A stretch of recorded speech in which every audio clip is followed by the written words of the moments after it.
Thank you, Marjorie. Senator Graham, I want to thank you for your leadership and for your colleagues on your commitment to bring America into line with the vast majority of other nations that respect human rights and respect human life. America is only one of only 7 nations in the world who allow abortion at any time for any reason after the 5th month. As far as human rights go, the fewer things America has in common with the evil regimes of North Korea and China, the better. And it's time for us as Americans to leave this club of 7. And for me, this is a personal issue. This is the reason 20 years ago I left the field of law enforcement and became involved in the political arena, is over the issue of life.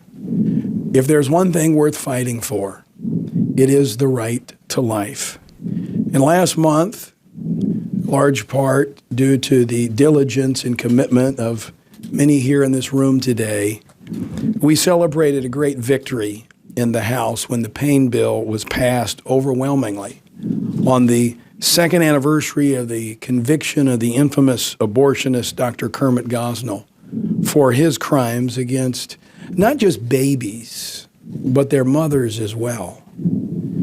Remember, abortion is not just about ending the life of a baby. In many cases, it's about robbing the future of a mother. The brutality of what Dr. Gosnell did is underscored by the fact that many of the babies that he killed outside the womb by what he said snipping their spinal cords would have experienced the same excruciating pain if killed while still in the womb.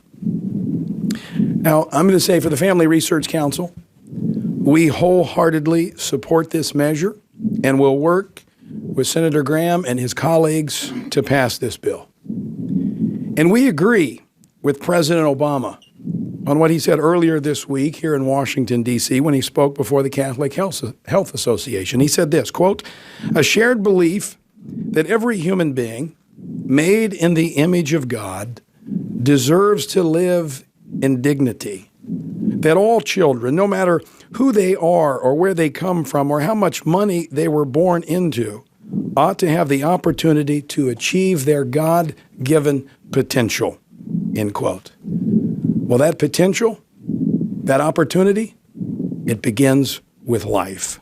So I call upon President Obama and his party to withdraw their opposition to this bill, and I call upon him to pledge his support for this measure that would help bring his administration's policies in line with his political rhetoric. Marjorie, thank you.